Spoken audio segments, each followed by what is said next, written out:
আচ্ছা আচ্ছা। সো আমি ছোট হলেও, ছোট বড় ম্যাটার করে না।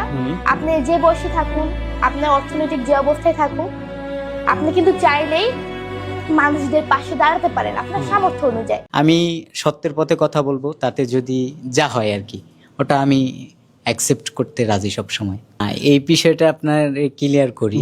যেমন আমি এই যে বরিশাল আসছি, আমার ফ্যামিলি থেকেও ফোন দিছে, ঠিক আছে, হোটেল টু মাঠ, এর বাইরে যাবা না, ঠিক আছে, বাইরে ঘোরাফেরা করবা না, কারণ তারাও ভয় পায়। তারাও অনেক সময় বলে যে, কারণ আমি যে কন্টেন্টগুলো করি, অনেক ইস্যু নিয়ে কথা বলি যেগুলো অনেক সেনসিটিভ, ঠিক আছে, তো ওই ইস্যুগুলো নিয়ে কথা বলার কারণে আশেপাশের মানুষ বলে যে এরকম এরকম করতেছে।